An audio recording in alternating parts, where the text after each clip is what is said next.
Hi hello welcome to Sai Shivarama information channel. అందరూ ఎలా ఉన్నారు? నేను మీ సాయి లక్ష్మి. ఈరోజు వీడియోలో 2024-2025 వార్తల్లో ఉన్నటువంటి ముఖ్యమైన ఆపరేషన్స్ అయిన operation Sindoor, operation Brahma, operation rising lion, operation hawk, operation Abhyas, operation devil hunt, ఈ ఆపరేషన్స్ గురించి వివరంగా ఈ వీడియోలో తెలుసుకుందాం. ఆపరేషన్ సింధూర్ పాకిస్తాన్ మరియు పాకిస్తాన్ ఆక్రమిత జమ్మూ కాశ్మీర్ పీఓజేకేలోని ఉగ్రవాద మౌలిక సదుపాయాలపై భారత సాయుధ దళాలు ఆపరేషన్ సింధూర్ అనే కోడ్ పేరుతో వైమానిక దాడిని ప్రారంభించాయి.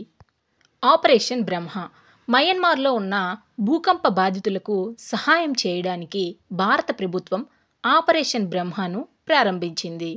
Operation rising lion Israel 2025 June 13న తెల్లవారుజామున ఇరాన్ అణు మరియు సైనిక సౌకర్యాలని లక్ష్యంగా చేసుకుని వైమానిక దాడిని ప్రారంభించింది.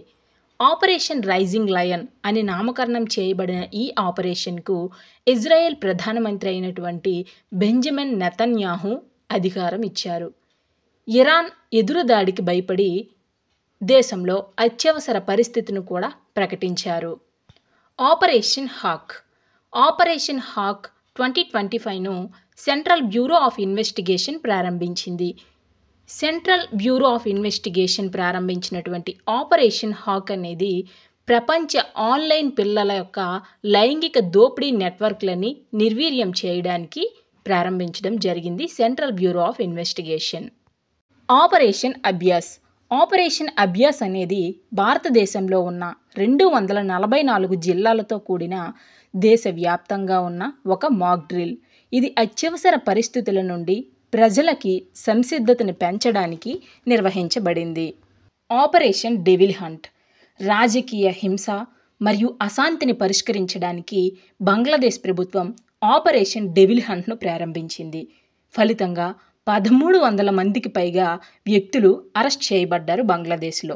Thank you for watching this video. మీకు ఇలాంటి వీడియోస్ కావాలనుకుంటే నా ఛానల్ అయిన సాయి శివరామ ఇన్ఫర్మేషన్ ఛానల్ని సబ్స్క్రైబ్ చేసుకోండి. వీడియోని లైక్ చేయడం మర్చిపోవద్దు. అదేవిధంగా మీ ఫ్రెండ్స్కి షేర్ చేయండి.